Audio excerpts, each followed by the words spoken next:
Hey everybody, it's John again with Red Meadow Knives. This is part two of the stack leather video. Um, the first video we went through kind of opinions, my opinions on things, and then the size block we're going to make, and waist and stuff like that.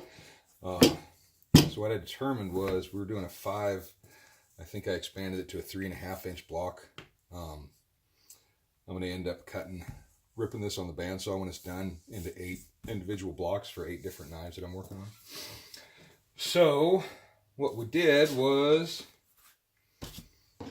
I cut 5-inch strips of leather. There was about 3 or 4 of these that were a few foot long.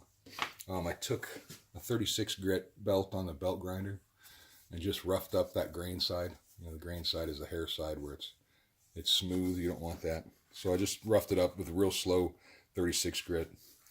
That'll kind of get, you know, some fibers on each side. So when these do compress, it'll kind of be like a Velcro kind of effect.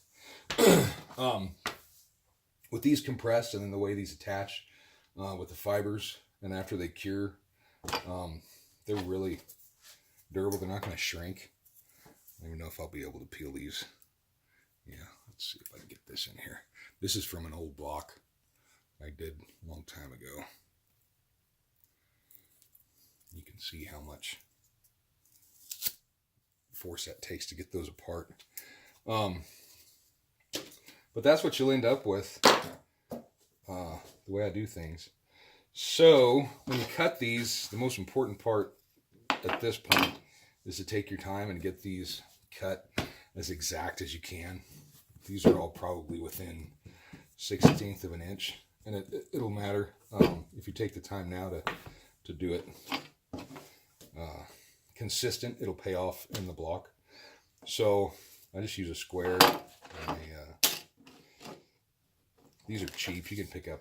I picked up one of these the other day. I think it was like $3 or something, but they're handy for all kinds of stuff. But if you can get these as square as possible when we soak them and then go to stack them up, you'll have a nice consistent block. And the reason, not only for the finished product of the knife handle, but when we go to put this on the bandsaw to rip it down, it'll be a lot less waste. So that is important. All right. So like I said, these are all cut pretty consistently. We got about a 5-inch block. When that compresses down, it should work out to, it'll probably go a little over 3 inches. What I'll do now, from here,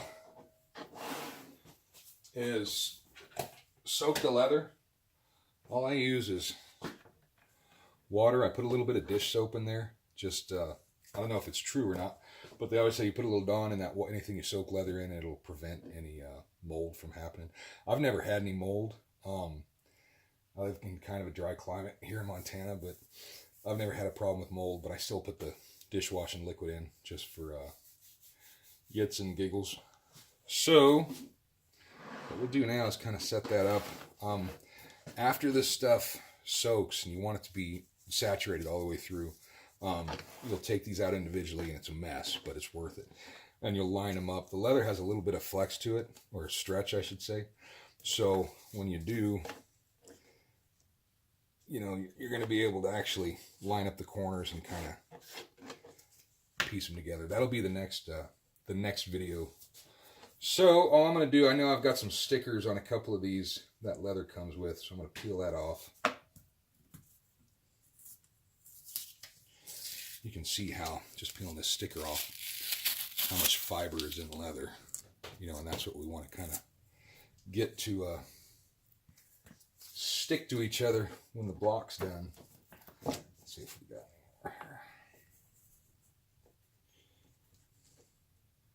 any more. That looks like all of them. What I used to do when I made single blocks is I'd cut them out and then drill a hole through the center, or punch a hole through the center, and then put them in a big, string them together and soak them in there. but that was when I was doing an individual block. Now we're gonna make this big block, and like I said, it'll rip on the bandsaw just like a piece of wood, and we'll cut 8 individual pieces out. I think these are gonna fit in here straight. Let's see.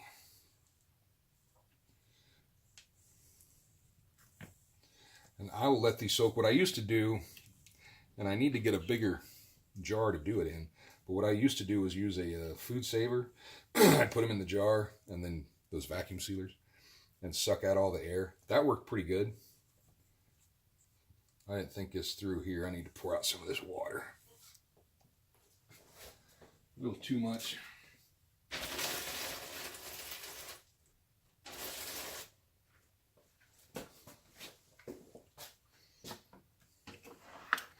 I'll let these soak.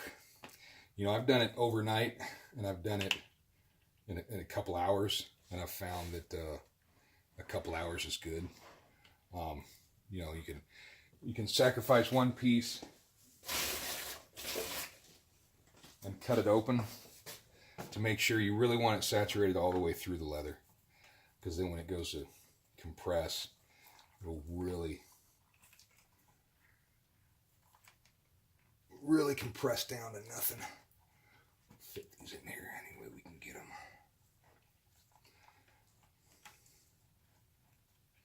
So like I said, we'll let that sit for a few hours and then come back and see how they're doing. And then from there, the next step, which will be the next video, is going to be, I use these paper stone blocks. It's countertop material. You want something that's not going to flex. Wood will work, but under a lot of pressure it'll flex, and the end of your block will be kind of curved. So if you use something like steel or metal or you know, something like that, maybe put some plastic wrap or something on it, just so that when it gets wet and it won't soak into the leather and discolor it. I've noticed wood will do that too. So, but this paper stone stuff is great. Any kind of material, synthetic material. So that's about it though for this video. If you got any questions, let me know, you know, in the comments, or email me or whatever. I'm on Blade Forums. My handle on Blade Forums is less is more. But yeah, so there you have it. We'll let these soak and go from there. Thanks for watching. Hopefully this helps somebody out. We shall see you guys later.